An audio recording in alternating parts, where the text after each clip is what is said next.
Dinan est une ville de la Bretagne du Nord, édifiée le long de la Rance, qu'elle domine de 75 mètres.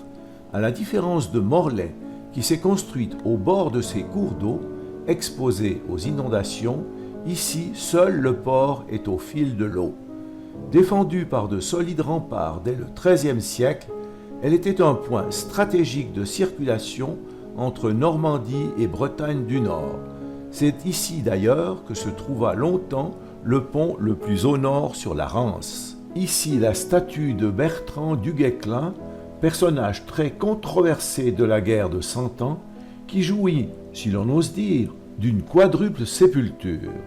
Les Dinanais, autrement dit les habitants de Dinan, sont moins de 15 000 âmes, et pourtant, la cité est bien connue depuis le XIe siècle avec l'implantation d'un couvent de bénédictins.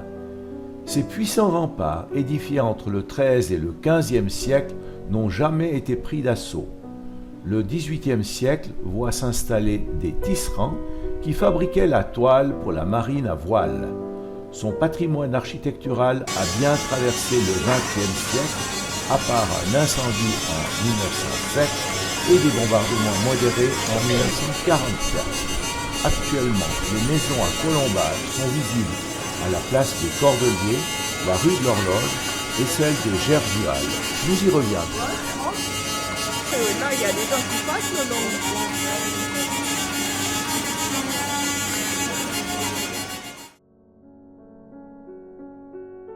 La maison de la Harpe fut construite en 1559 comme hôtel particulier à Lanvolon, près de Saint-Brieuc. Au début du XXe siècle, on goûte peu ce style de bâtisse à Lanvolon, et sous prétexte d'un début d'incendie, la maison est démontée en 1934. À Dinan, on est plus avant-gardiste. La maison est achetée et reconstruite à la rue de l'Horloge en 1939. On change cependant son orientation pour que, de la rue, on puisse admirer les petits personnages sculptés et peints en costume du XVIe siècle. Le premier étage s'avance sur la rue, soutenu par 3 colonnes en granit. Ses pièces maîtresses sont en bois, les murs en torchis. Elle est aujourd'hui le siège du Festival celtique international qui a lieu chaque année à Dinan en juillet. Là se trouvait la maison de la mère Pourcel, datant de 1458, agrandie au XVIIIe siècle, sise 3 place des Merciers. L'édifice est classé au titre des monuments historiques avec aménagement d'un restaurant. Dans la nuit du 22 au 23 juin 2019, un incendie détruisit l'immeuble et endommagea les façades de 2 autres, une perte inestimable.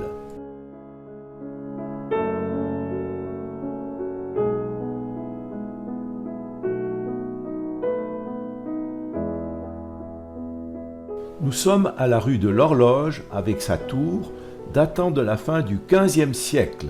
Elle compte 5 cloches, sa base est carrée puis devient octogonale.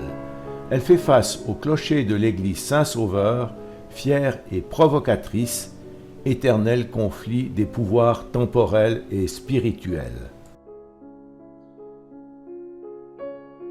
Voici la basilique Saint-Sauveur du début du XIIe siècle qui, selon la tradition, aurait été construite par un croisé au retour de la croisade en remerciement de lui avoir laissé la vie sauve.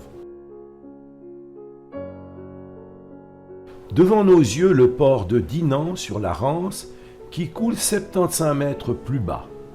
Au Moyen Âge, le spectacle aurait été tout différent. Le pont routier n'existait pas, lui qui a permis de désengorger la ville. Pas de bateaux de plaisance, mais des embarcations pour le transport des marchandises apportant le sel, le thé, les épices et repartant avec des céréales, des toiles ou des draps.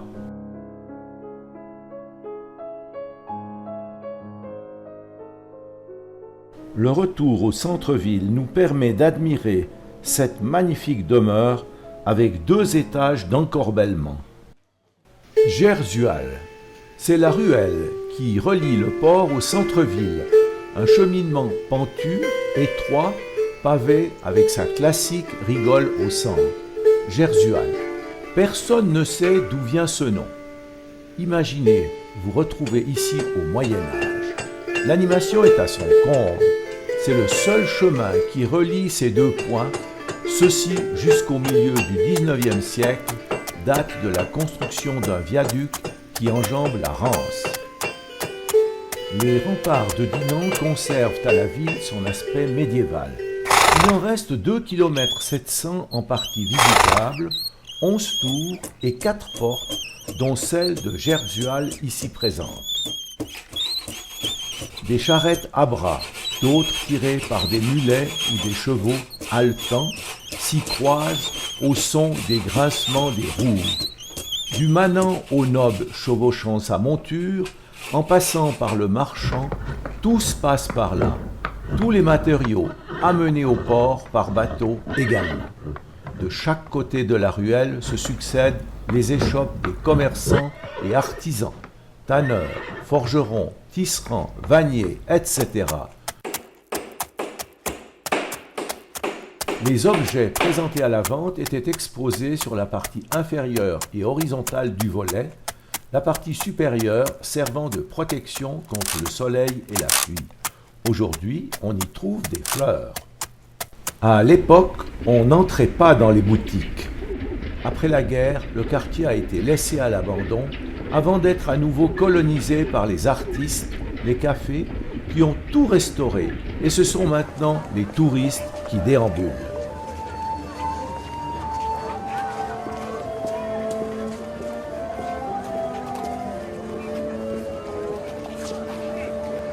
Le port servait autrefois à l'arrivée des marchandises venant de la mer avec des bateaux jusqu'à 100 tonnes.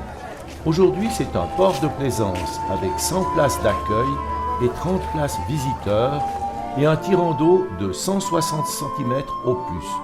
Une belle balade avec restaurant, pour autant que vous ayez les jambes pour remonter le Gersual. Retour en ville et petite visite au marché du jeudi.